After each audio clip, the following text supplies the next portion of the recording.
Kayo inibig patuloy ng Panginoon, ating Diyos Ama, at inyong naranasan ng Diyos sa inyong mga buhay. Sino po nakakaranas ang Diyos sa kanyang buhay? May Diyos ka ba sa inyong buhay? Naranasan niyo ba siya? Amen. Naranasan natin yan. Na po? At kailangan maranasan natin. Hindi tayo mabubuhay. In Him we live, we move, and have our being. Ang hininga natin galing sa Kanya. Kaya hindi tayo nalilipol dahil sa Kanya. John 15:9-10. John 15:9-10. Kung paanong inibig ako ng Ama, gayon din naman iniibig ko kayo. Manatili kayo sa aking pag-ibig. Kung tinutupad ninyo ang aking mga utos, mananatili kayo sa aking pag-ibig. Kung paanong tinupad ko ang mga utos ng aking Ama at ako'y nanatili sa kanyang pag-ibig. Nakuha niyo po yung paano yung relasyon ng ama at anak? Na po? Napakalagay ng pananatili. Pananatili.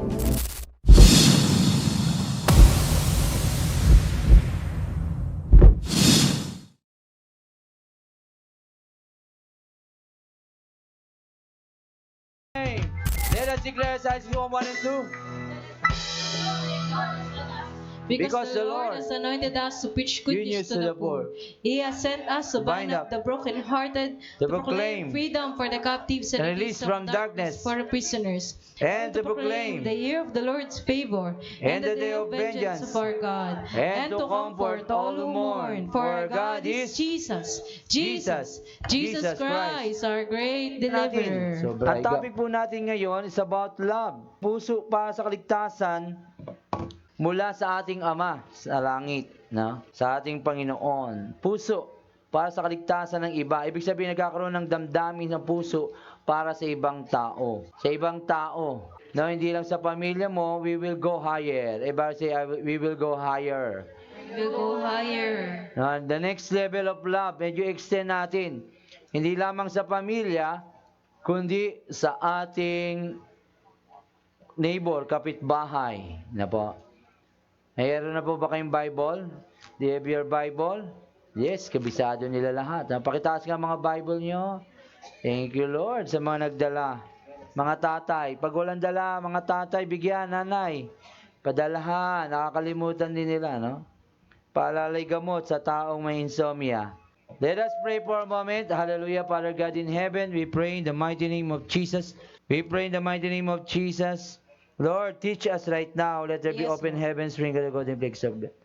Kaya mo, Diyos, makakain kami, mabusog kami sa pagkakataon Yes, oh God. na ito, Panginoon. Sa oras na ito, we pray na matutunan namin at tinuturo mo, maabot ng bawat isa at Amen. maalala ang pag-ibig mo. In Jesus' name we pray. By say big amen. Amen. Amen.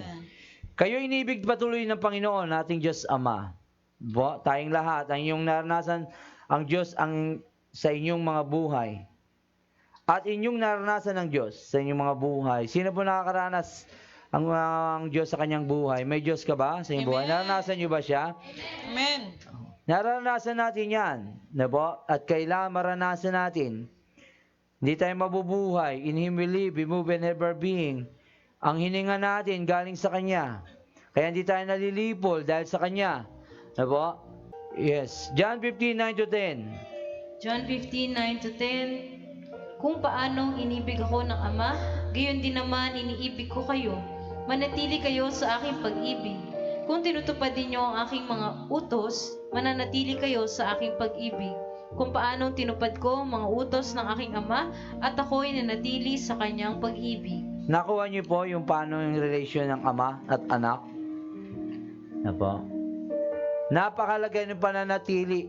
Pananatili. Nais ng Panginoon ma-extend kayo sa pagmamahal at lagi kayong mapuspos ang pag-ibig mula sa Kanya. Ang iyong pag-ibig ay ma-extend din mula sa Panginoon patungo sa nakakarami. Sapagkat sa bagay na ito ay dito kayo lalong magiging malalim. Deeper and deeper in love. Hello? Kurutin mo nga katabi mo, may nararamdaman pa ba yan sa iyo? May pakiramdam pa ba yan? Nagmamahal pa ba yan? Parang wala kayong pag-ibig, no? At dito kayo lalong maayos matuturuan ng Panginoon patungkol sa kanyang pamamaraan sa bawat gawain o may ministeryo na inatang sa atin. Romans 13:8. Roma 13:8, huwag kayong magkaroon ng sagutin kanino man, maliban na kayo'y magmahalan sa isa't isa. O no one, Sapagkat ang nagmamahal sa kapwa ay nakakatupad na sa kautosan. minamahal mo, no? Ang kapwa mo, ang anak mo, o sino man, kailangan mahal mo sila. Ang hirap nga naman, mahalin sa panahong ito. Na ang kala nila ang pagmamahal ay pera, bibigyan mo pera, mahal na. Bibigyan mo cellphone, mahal na siya. 6, kala nila ganun ang love. No. Ano pa? Ang pag-ibig ay hindi nagbabago at lagi itong naranasan. At nais din naman ng Panginoon na ito'y may padama sa iba sa pamagitan ng inyong buhay. Amen. Tingnan natin. Ngayon, ngunit, gayon pa man, ay ang ilan ay karamihan sa atin ay nagkukulang sa bagay nito. Sa kadahilan sa pamamaraan na nagiging limited ito ay sa inyong buhay pagdating sa ibang tao. Hindi natin masyadong naano yung pag-ibig ng Ama, kaya limited din ang pag-ibig natin sa iba. Nakuha niyo po, hindi natin maunawaan, EGR na naman. Di ba? For God so loved the world that He gave His only begotten Son. Dahil yung iba, walang tatay. Nahihirapan nila ipaliwanag sa nakikita nila ang tatay lagi namamalo. Ang akala nila ang pagiging tatay ay nakaupo sa trono na naghihintay. Sino paparusahan dyan? Matitigas ang ulo. Ganyan ang tingin. Ang akala nila ang tatay ay sa nating ama ay katulad nyo. No? Ang akala natin na ang tatay sa langit ay katulad ng tatay na nasa lupa. Nagkukulang ang mga pag-ibig para sa iba, ang concern. Nagkukulang ang pakialam at ginagamit ninyo ang yung kalaman ninyo sa pamantayan ng mundo o pamantayan ng Diyos. O pamantayan ng Diyos. Hindi natin nagagamit ang pamantayan ng Diyos at pamantayan ng mundo. Ang nagagamit natin, pamantayan ng mundo. Tito 1:16. Tito 1:16, ang sabi nila ay kilala nila ang Diyos, ngunit ito'y pinapasinungalingan ng kanilang mga gawa. Sila ay kasuklam-suklam, suwain, at hindi nababagay sa gawang mabuti. Hindi natin naintindihan ang true love ni God, kaya limitado tayo magmahal sa iba. Kaya lagi tayong naiinis o hindi tayo nagpapatawad. Di ba? Ang Diyos natin, pinatawad ka nga lang. Tapos kung ikaw, hindi ka na makapagpatawad ng utang ng katabi mo, 100 pesos lang, baka pwede naman pera lang yan, di ba? Baka pwede mo nang pagbigyan. 1,000 lang yan di ba? Papalit mo na yung dangal mo o yung pag-ibig, yung relasyon mo dahil sa pera. Nakuha niyo po? Amen. Dahil sa pera lang, hindi mo na siya kayang mahalin ng iyong kapwa. Sabi ng Panginoon. May ginawa lang konting problema, hindi mo siya maibig. Parang ikaw naman hindi ka nagkakamali sa Diyos. Kaya nga, sabi ng Panginoon, nung may talinhaga, di ba? Pinatawad lang kita. Ba't di ka marunong magpatawad? Ang daming umutang sa kanya, di ba? Pinatawad siya nung hari. Tapos, nung umalis siya, siningil niya ng yung doble-doble, pinarusan, may pinakulong pa siya. Tapos, nabalitaan ng hari, di ba? Tinawag. Galit ang Diyos sa mga ganun, alam niyo ba? Pinakulong din niya yun. Ikaw, hindi pinatawad lang kita. Pinatawad kita, ba't di ka nagpatawad? Pinakulong mo pa yung iba.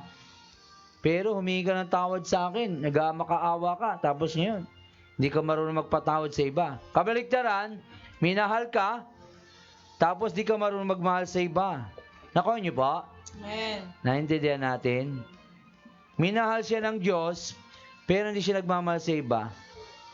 Unconditional, limited yung limited yung love niya. Hanggang dito ka lang. Everlasting ang love ni God. He remember your sin no more, pero ikaw sa church, hindi mo ginagamit sa kapwa mo. Sapagkat ang mga batas noon, una, ino-honor pa rin ng Panginoon sa kasalukuyan. Ang pag-ibig ng Panginoon na kanyang pamantayan ay laging nag-uugnay. Pag-ibig at kanyang pamantayan, batas, simula ng habag at awa ng Diyos. Ang kanyang biyaya ay binaba sa atin. No? May batas pa rin, may pag-ibig, pero ino-honor pa rin ng Panginoon. Ngunit ito sa ilalim ng kanyang biyaya. Nasa ilalim tayo ng biyaya. Kung kaya naman, ayaw ng Panginoon, dinais ng Panginoon na malimitahan ang pag-ibig sa inyo para sa iba at para sa kaligtasan para sa iba. Pahayag 3:22, ano sabi doon? Panaghoy 3:22. Ay, Panaghoy. Pag-ibig mo, Yahweh, ay hindi nagmamaliw, kahabagan mo'y walang kapantay. Oo, may batas, 'di ba? Do's and don'ts sa church. Bawal kayo dito, bawal 'yan, 'di ba? May batas tayo. Bawal nakasimangot. Pagdating mo katabi mo, yan, bawal. Bawal malate, yan, 'di ba? Mga nauso kailan lang. Bawal late sa music ministry. Bawal late sa 10 o'clock. Yan, 'di ba? May batas tayo. Pero nandoon na yung grace, 'di ba? Grace period tinatawag. Nagpapatawad tayo, 'di ba? Binibigyan pa rin natin ng panahon ng pag-ibig sa kanila. Hindi puro batas, no? Kaya minsan ginagawa na nga lang natin biro, kaso nga lang pagka nasaktan, 'di ba? Guilty. Ginagawa nating biro, 'di ba? Pagka yung ating mga faults, 'di ba? Na bibiro nating iba. Pagka hindi nakayanan, hindi kaya. Ibig sabihin, pagka 'di ba, more love pa rin, welcome pa rin ang bawat isa. 'Di ba? Hindi natin kinokondem, hindi natin pinapagsimba na, huwag ka nang magsimba rito. Hindi ganoon, 'di ba? Welcome pa rin natin siya, si Ate Marilo, 'di ba? Alis, babalik din naman pala. Joke. Amen. Hallelujah. Yung mga ganyan example, 'di ba? Sino susunod sa inyo? Baka may susunod. Huwag kayong mag-alala, welcome pa rin kayo. No, ganun lang dito, 'di ba? Naunawaan niyo yung love ni God sa atin, 'di ba? Nagiging taksil kayo sa kanya, babackside kayo. Tapos babalik kayo sa kanya, 'di ba? Pagka hirap na hirap ka na, babalik ka rin sa kanya eh. Siya lang naman kakampi natin, di ba? Ganun yung love ni God. Ay, salamat na i-relay ko. Hindi ko maintindihan yung love niya eh. Buti na lang may nangyayari dito. Yes. Amen. Palakpakan natin ang Panginoon. Hallelujah. At sinabi ko na rin naman noon, nais ang Panginoon, extend nyo yun. Kailangan di magkukulang yun. Tingnan nyo, mapapasimba nyo na yung iba kasi punong-puno ka ng love eh. Di ba? Hindi yung parang kala mo, ikaw lang banal na banal. Basta sama kayong lahat. Magsisimba ako. Parang attend ka, oh. Ang bait-bait mo eh, di ba? Sa tingin mo, napakabanal mo na. Hindi mo na maabot yung mga makakasalanan, mga naninigarilyo. Nagiinuman, hindi mo na malapitan.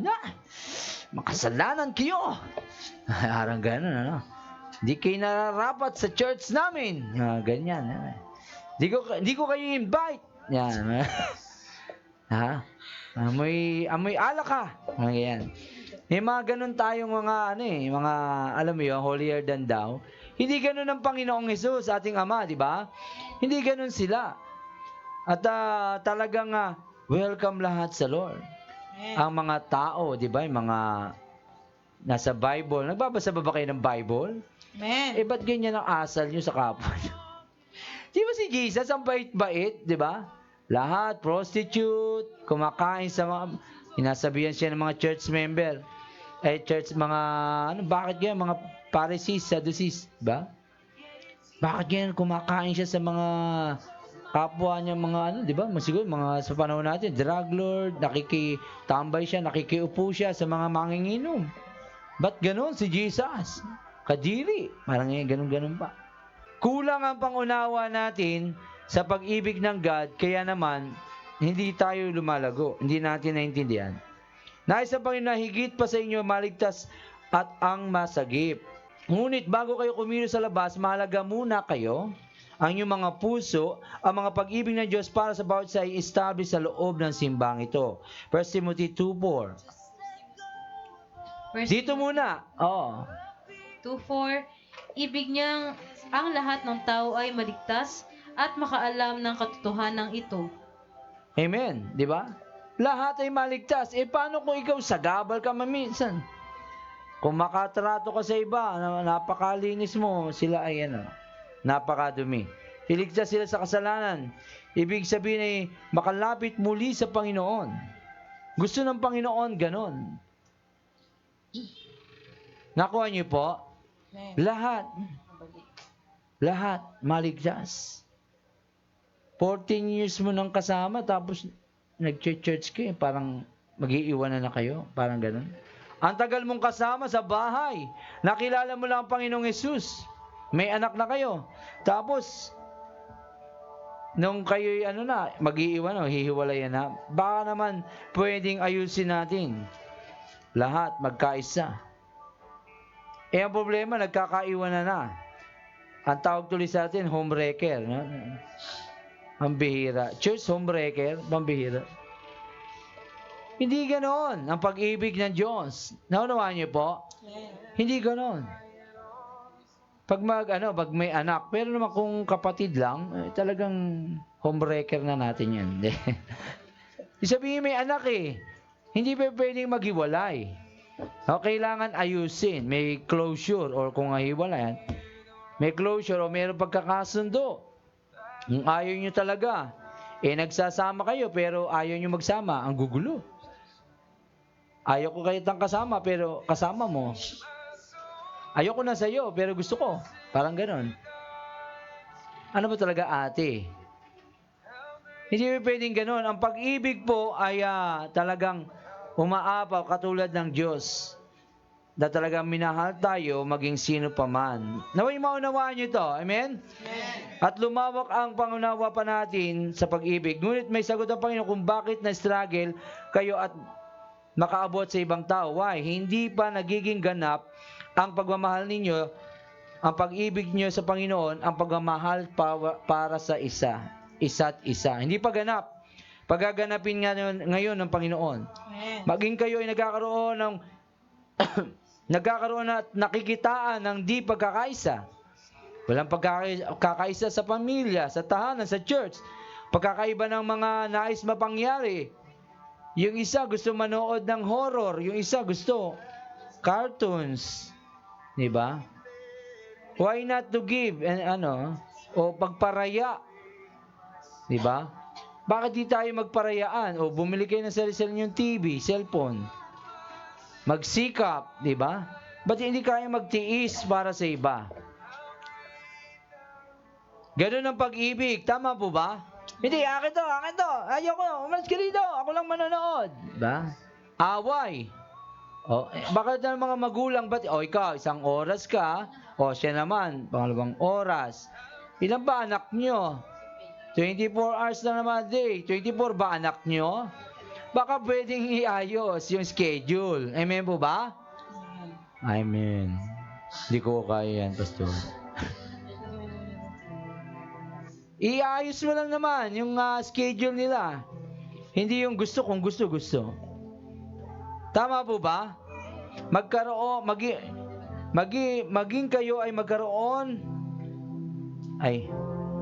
paano maging ganap? Dapat maging ganap. Kung kaya nais ng Panginoon maging ganap ang iyong pag-ibig at pagmamahal, dito nais ng Panginoon na maging buo ang iyong puso para sa kaligtasan na nakakarami. 1 John 4:18. Ang sabi dyan? 1 John 4:18, walang kasamang takot ang pag-ibig at pinapawi ng ganap na pag-ibig ang anumang takot.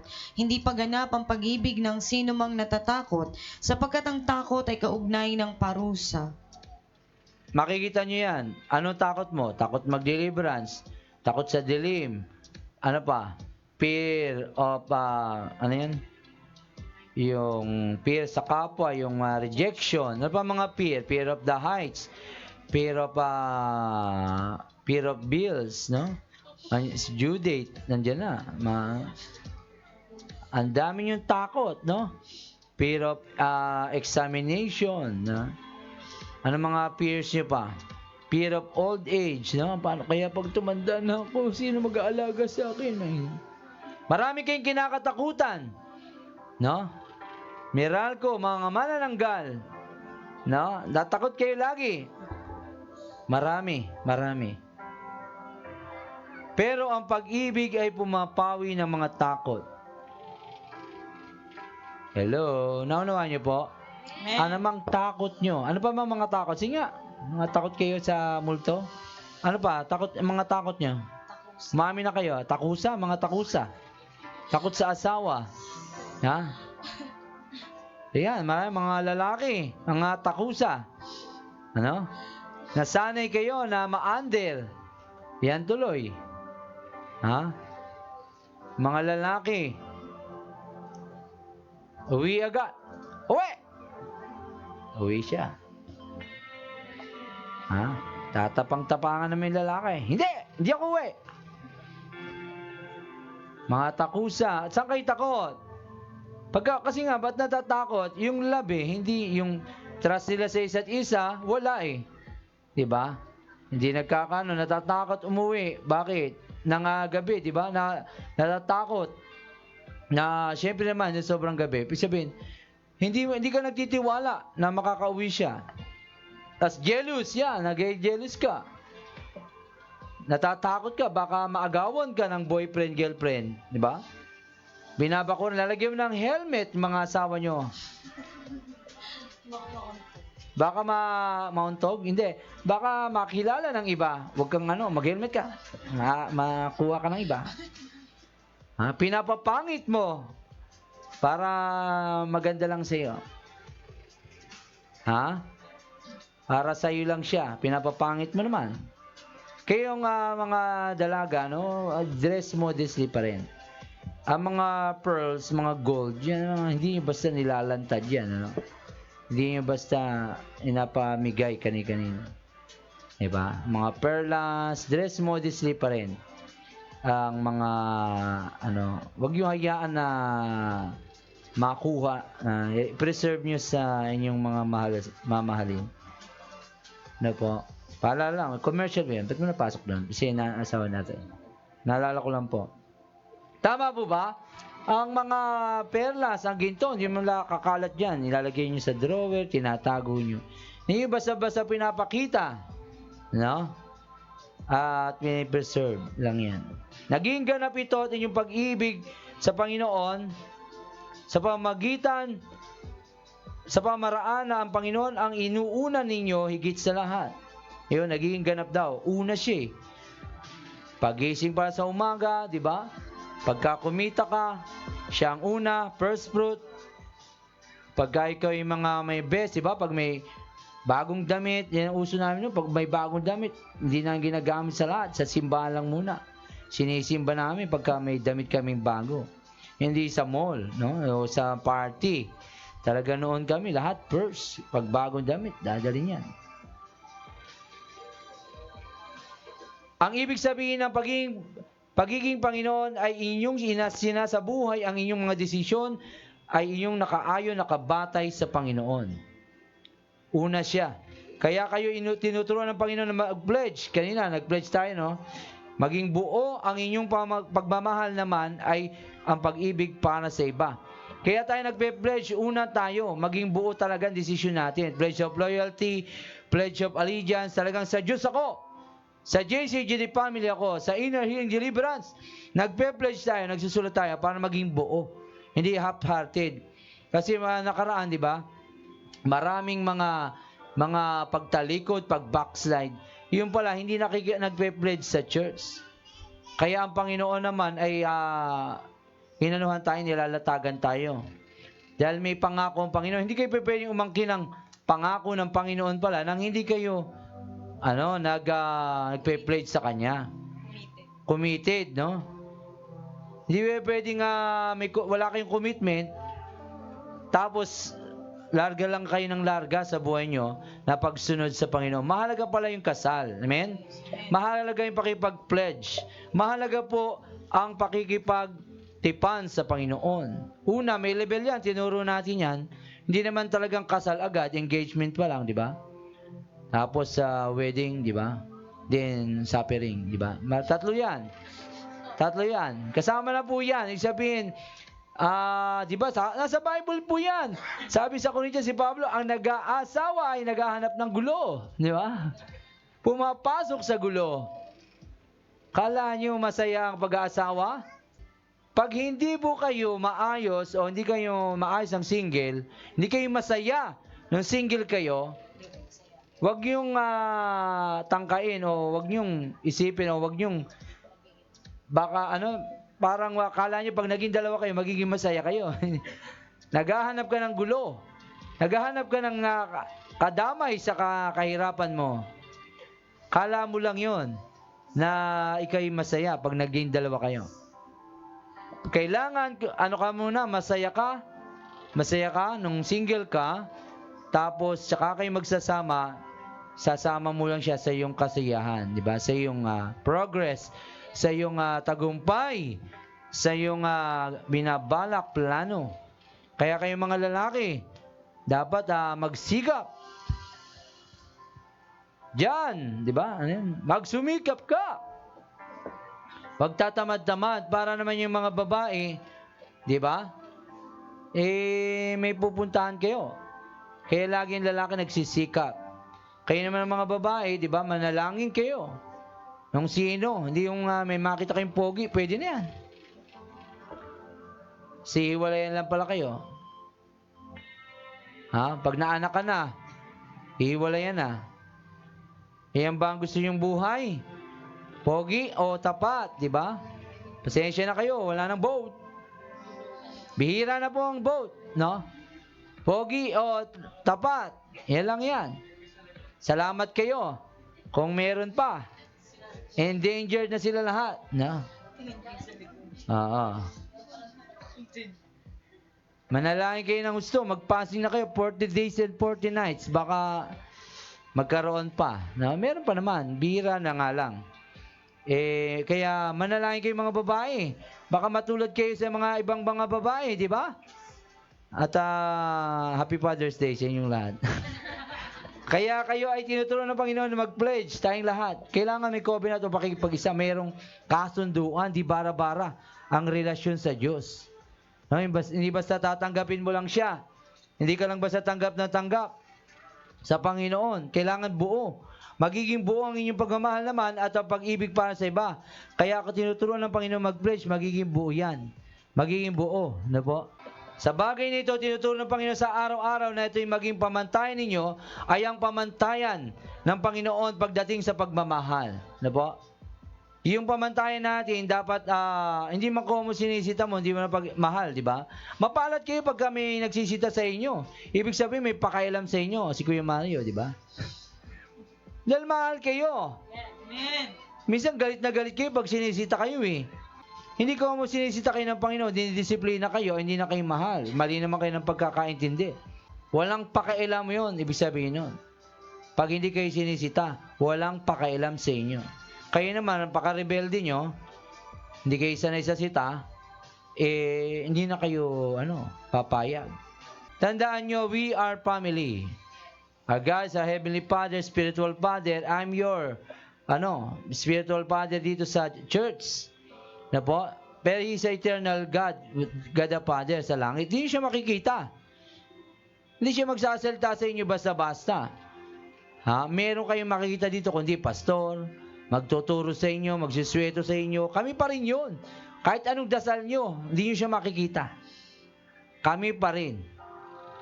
Wala kayong makikita, ako pa rin. No? Kaya wag na kayong maghanap sa Diyos. Wag na kayong maghanap ng physical na Diyos. No, ang paggalang nyo, ang mga ginagawa nyo sa mga pastor, ay ginagawa nyo sa Ama. Diba? 1 John 4. Paano nyo mamahalin ang kapwa nyo? Diyos nyo saw. Na hindi nyo mamahal ang kapwa nyo. Nasa church, leadership, lahat dito, care group mo, wala kang galang. Magkakaiba tayong edad, pero sa spiritual po, wala pong ganon.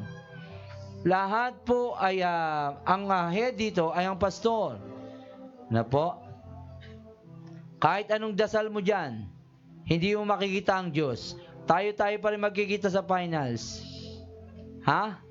Kaya igalang nyo po mga care group leaders nyo. Igalang nyo po mga pastor nyo. Ang paggalang nyo, sadya ba talagang wala kang galang? Pero ang paggalang nyo sa kapwa nyo ay indication na gumagalang ka sa Diyos. Amen. 1 John 4, di ba? Binasa natin yung ating teksto, 1 John 4. Kaya kung sinasabi mo mahal mo ang Diyos, kailangan makitaan ka na mahal mo ang kapwa mo. Gumagalang ka sa Diyos, sabi mo, kailangan makita ka ng paggalang sa nakakatanda sa iyo, sa magulang mo, o sa leaders ng church. Dapat ang pamantayan natin ay pamantayan ng Diyos. Wala nang iba. Kaya nakagkakaroon ng mga rules dahil mayroong mga sinasang-alang-alang ibang tao. Ang ibang mga lingkod ay ng Diyos ay mayroong sinasang-alang kung sino ang kanilang tatanggapin sa simbahan, kung sino maliligtas, sino tutulungan. 1 Peter 5:2, ano sabi diyan? 1 Peter 5:2, pangalagaan ninyo ang kawan ng Diyos na ipinagkatiwala sa inyo. Gawin ninyo ito ng maluwag sa loob at hindi napipilitan lamang. Iyan ang nais ng Diyos. Gampanan Amen. ninyo ang inyong tungkulin, hindi dahil sa kabayaran, kundi dahil gusto ninyong makapaglingkod. Oo, marami tayong rules, marami tayong pattern, pero huwag tayong magtatangi. Gawin natin to, ano sabi diyan? That is among you exercising oversight, she shepherd the flock. Ang pastor po, shepherd yan. Wala kayong makitang pinalitan kasi iba, shepherd, pastors yan. Who shepherd the flocks, alagaan. Hindi dahil may bayad, kundi huwag tayong magtatangi o marami. Para sa sariling kapakanan lamang. No? Huwag sa sariling kapakanan. Not motivated for shameful gain. Huwag tayong maging ang motibasyon daw natin, huwag yung pansariling kagustuhan. Wholeheartedly, but with wholehearted, buong puso, with enthusiasm. Alam mo yung entos, God, di ba? Godly strength, ento. God. Ang godly encouragement ang gagamitin natin, God's strength dapat. Hindi yung pansariling lakas. Kasi, yan babagsak po kayo pagka ang lakas nyo, ginagamit nyo. Ang motivation nyo dahil kay crush, babagsak kayo rito. Dahil sa pera, ginagawa mo yung ministry, babagsak po kayo. Maatin kayo dahil sa kahihiyan, dahil nakakahiya naman. Dati, di ako nag-chess ako, ngayon di na. Nakakahiya na. Pag ganun po, dahil, alam nyo ba, kaya lang ako nagsisimba. Dahil sa anak ko, yung mga ganong mga style, bababaw po yun, hindi kayo tatagal. Babagsak kayo. At yun na nga. Hindi kayo tatagal. Kailangan, ang motibasyon nyo ay si Jesus. Amen? Amen. Dapat siya ang pundasyon mo, yung makapamuhay ka na ayon kay Jesus. Kaya ka nag-aaral, dumadalo, dahil ito'y ginawa ng Panginoon. Upang mapanatili ang iyong kaligtasan at relasyon sa Diyos, ito din ang nais ng Panginoon para sa atin. Kaya mo ginagawa lahat ng yan. Dahil sa Diyos. Amen? Amen. Hindi dahil sa care group leader mo. No? Paano natin mapanatili? Una, ang relasyon, kaligtasan. Una, maging pamantayan ninyo ang pag-ibig ng Diyos sa kaligtasan. 1 Peter 1:17. 1 Peter 1:17, walang kinikilingan ang Diyos. Hinahatulan niya ang mga tao ayon sa mga ginawa nila. At dahil tinatawag ninyo siyang Ama, mamuhay kayong may takot sa Kanya Walang kinikilingan. habang kayo'y nasa mundong ito. Walang kinikilingan. Yung mabait lang. O yung komo anak mo. Kampi kayo. Hindi gano'n. Walang kinikilingan. Patas lang. Kung sino mali, mali. Hindi ko kamag-anak, di ba? Labanan ng kamag-anak. Hindi gano'n. Ang Diyos, walang kinikilingan. Talagang patas ang laban. Kung ano yun lang yung rules. Dapat gano'n para umano yung pag-ibig natin. Gano'n si Solomon, di ba? Gano'n magpataw ng batas. Ang pag-ibig, di ba?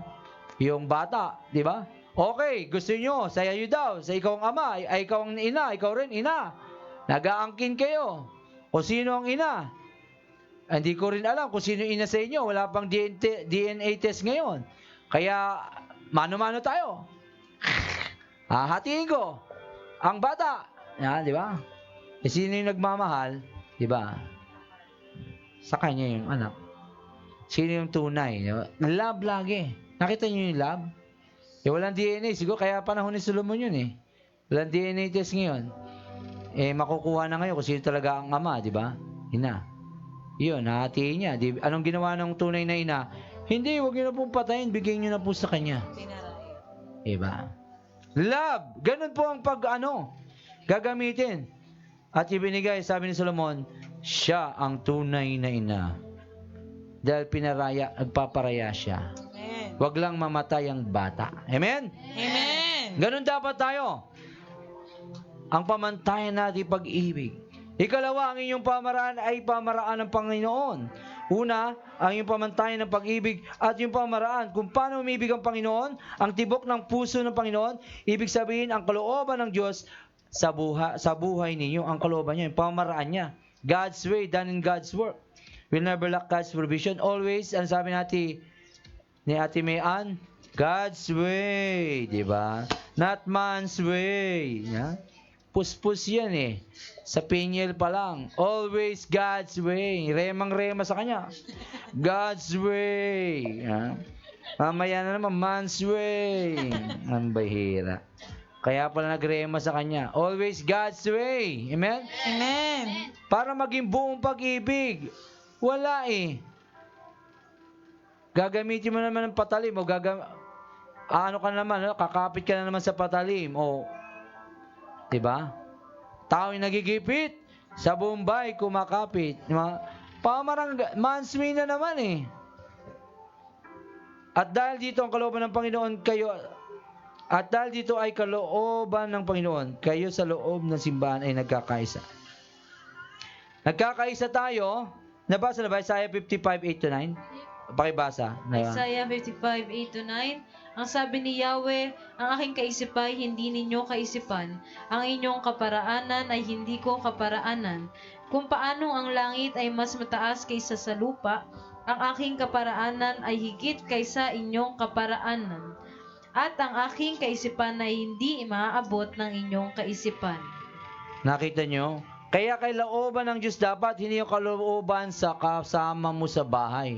Lagi siyang nasusunod. Diba? Gamitin mo yung gifts mo. Wasakin mga Nepalites sa buhay niya. Deliverance mo na para ang kalooban ng Diyos ang masunod sa buhay niyo, sa pamilya niyo. Wala, manswi, lagi mong binubutataan eh. Laging yung nararamdaman ko, sasabihin ko. Ina-armalite mo lagi, lahat na lang gusto mong.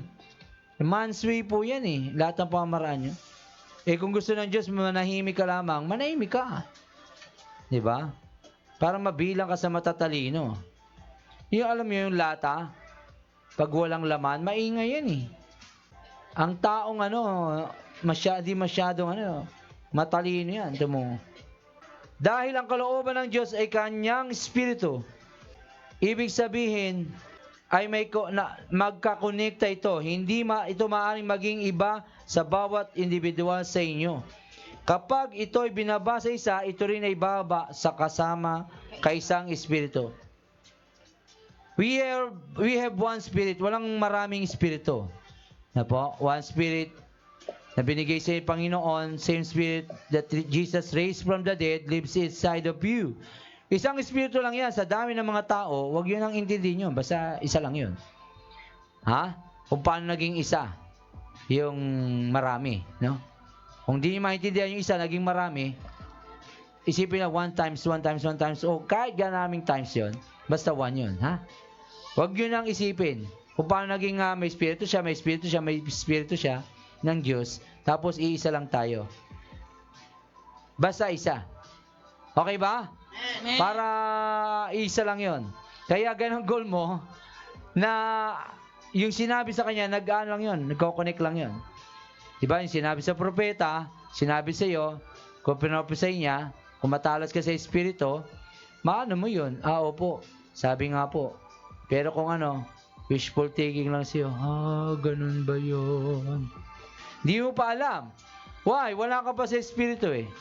You live in the flesh pa, iyakin ka pa eh. Puro ka uhugin o puro kung ano lang maramdaman mo, kung ano lang makita mo. Doon ka lang nabubuhay, masyado ka madamdamin.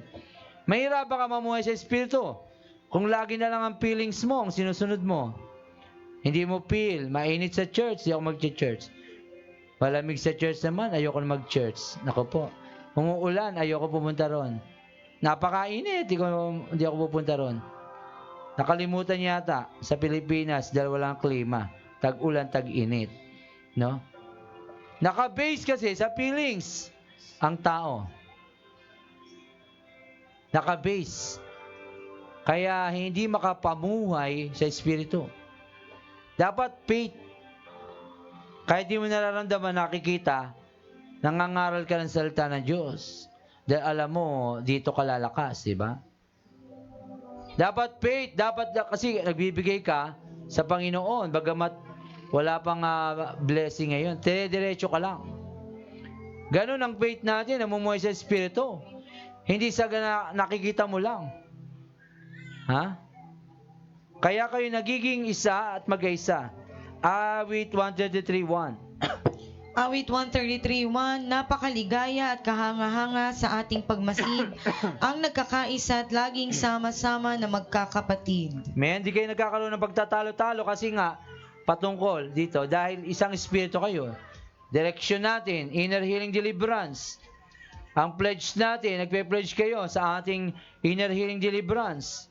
Pag hindi natin kaisa, sa pananampalatayang ito, hindi siya dadali ng Panginoon o hindi siya makikisa sa ating gawain, sa ating misyon, sa ating vision.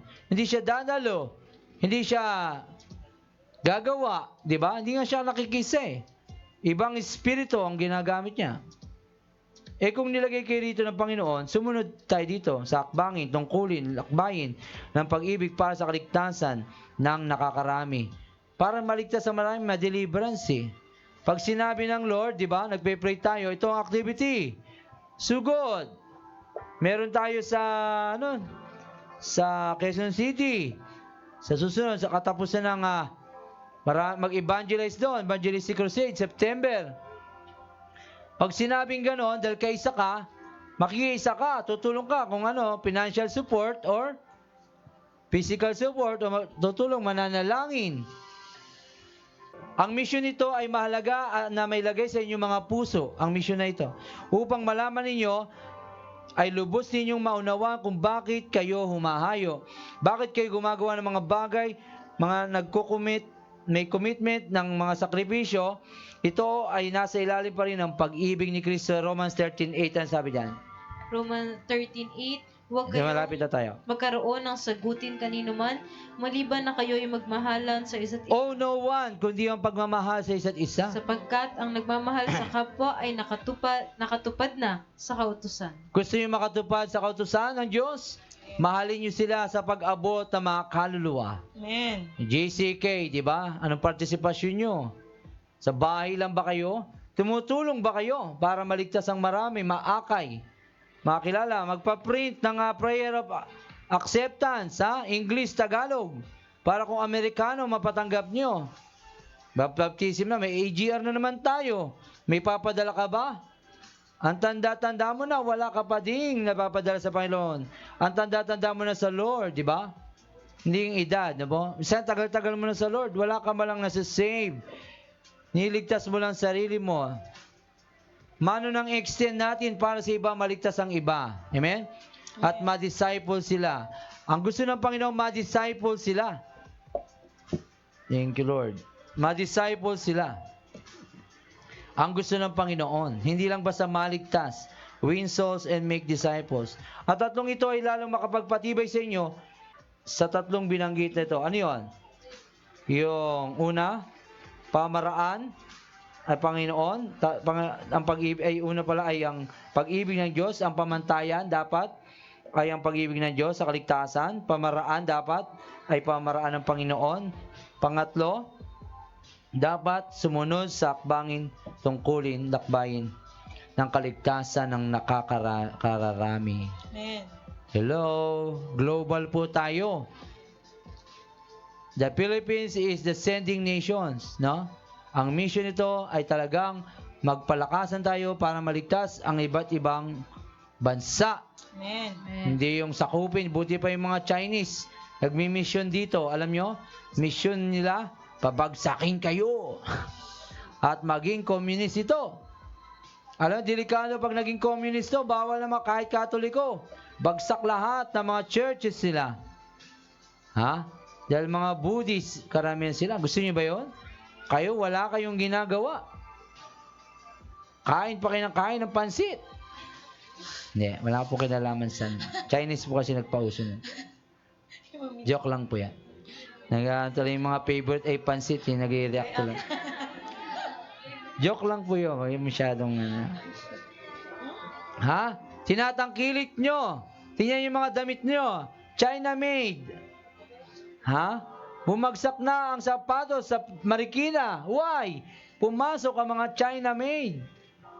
Isa balat, no? Pinapabagsak na po ang ekonomiya nyo. Kayo ay nakatunganga lamang. Ang gusto nyo, convenience. Convenience, convenience. Mga bayan ng lote namin, Chinese. Naku po. Nag-aanilangan, nagdodalawang isip, Lord. Puro na lang Chinese.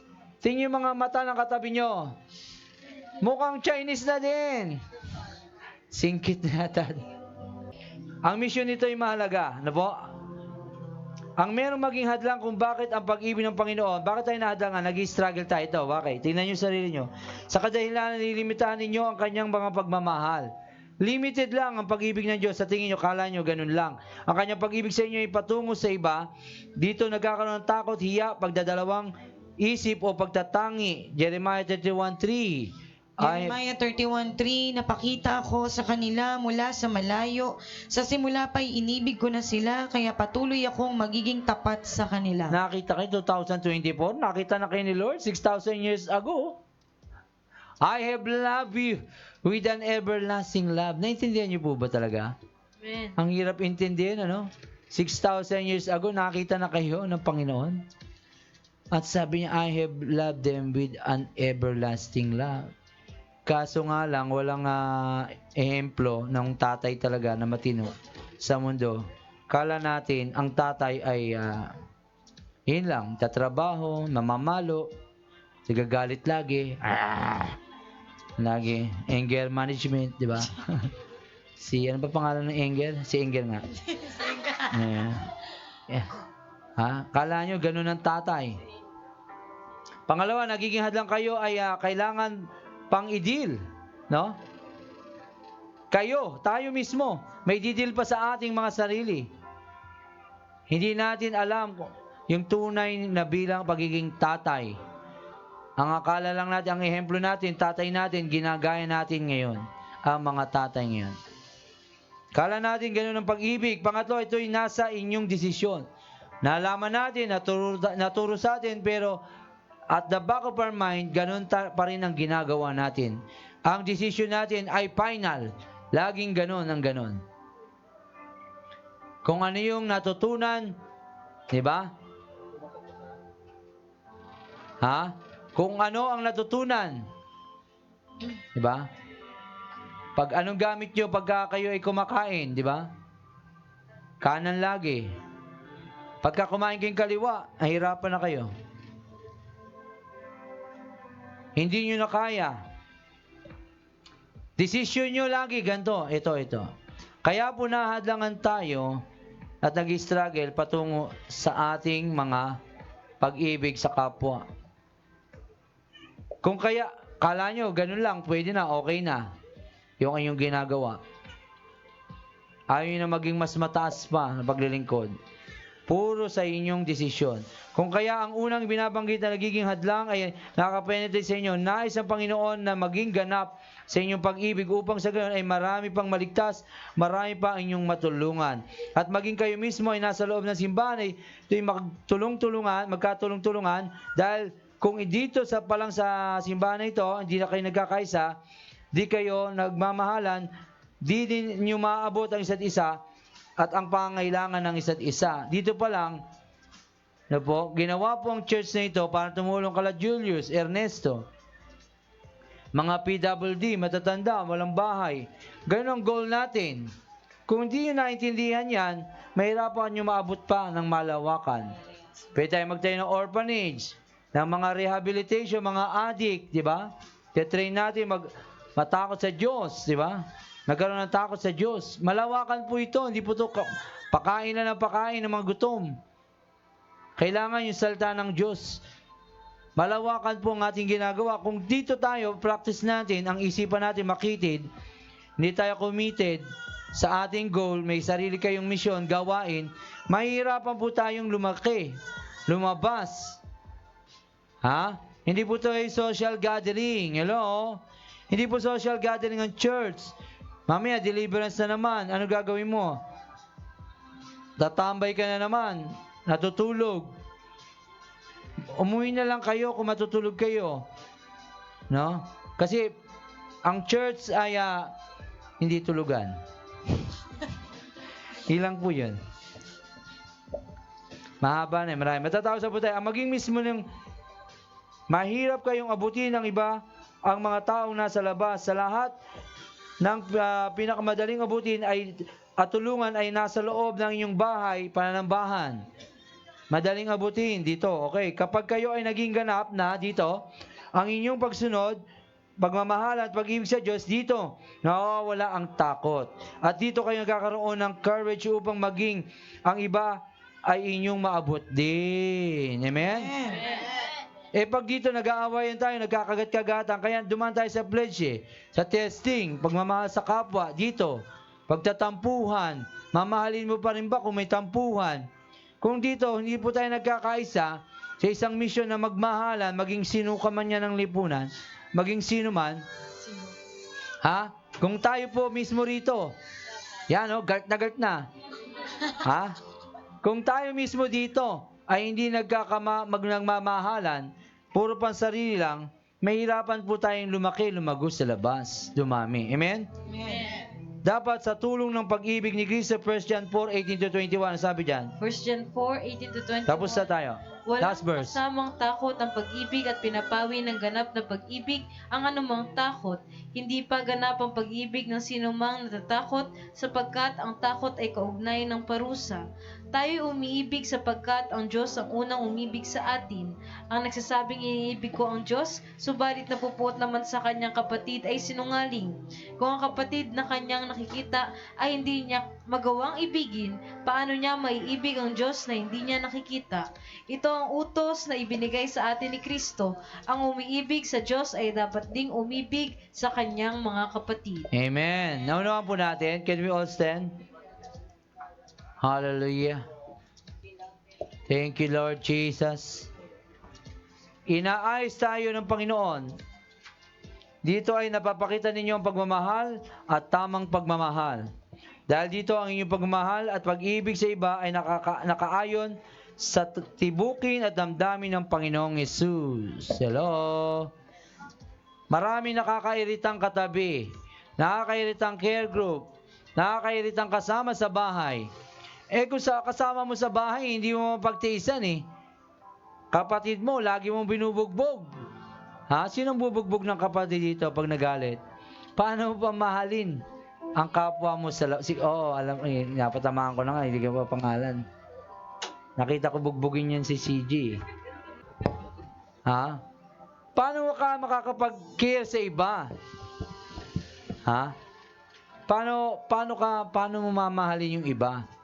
Mahihirapan po kayo kung sa tahanan nyo, nag-aaway-aaway kayo. Mahirap, kung hindi nyo nakikita yung meaning ng love. Amen po ba? Nakuha nyo ba talaga? Nakuha nyo? Amen! Hindi nyo mamahal-mahal yung asawa nyo. Paano hindi mamahal-mahal yan? Paano nyo ba mamahalin ang iba sa labas?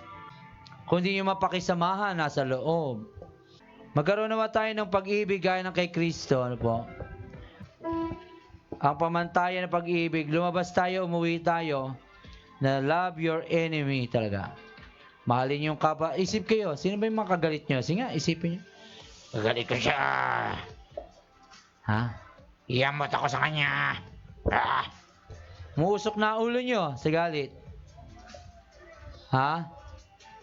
Okay lang po yan, pero gamitin nyo yung anger nyo sa tama, no?